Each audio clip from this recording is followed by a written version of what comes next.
ஏண்டி படிக்கல ஒழுங்கா மார்க் கம்மியா வந்திருக்கு. நல்லாதான் படிச்சேன், நான் நல்லாதான் படிச்சேன். படிச்ச லட்சணம் தான் இதா? பக்கத்து வீட்டு ஜனனியை பார்த்திருக்கியா? எல்லா எக்ஸாமுக்கு ஒரு அளவுக்கு நல்ல மார்க் வாங்கிட்டு வருவா.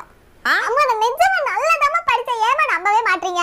அவள மாதிரி படிக்கலனா நான் படிக்கலனா அர்த்தமா? இல்லனா ஜனனி மாதிரி இருக்கணும். கம்பேர் பண்ணாதீங்கமா, கம்பேர் பண்ணாதீங்க. எல்லாத்துக்கும் அவள மாதிரி நீ இல்ல, அவள மாதிரி நீ இல்ல, அவள மாதிரி நீ இல்லன்னு கம்பேர் பண்றீங்க. அப்ப பாரு. வாய் மட்டும் இதுக்கு குறைச்சல் இல்ல.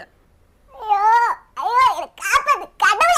ஜனனிய பாரு, அவ படிக்கிறதுலயே சூப்பர். அம்மா அவ ஸ்கூல் கூட இல்லம்மா, அவ எப்படி படிக்கிறா கூட உங்களுக்கு தெரியாது. நீங்க சும்மா வந்து அவ பேரை சொல்லி சொல்லி என்ன வந்து கம்பேர் பண்ணிக்கிட்டு இருக்காதீங்க. நீ சும்மா அவளை குத்த சொல்லிட்டு இருக்காத சரியா? உனக்கு தான் வாய் ஒரு மொழி.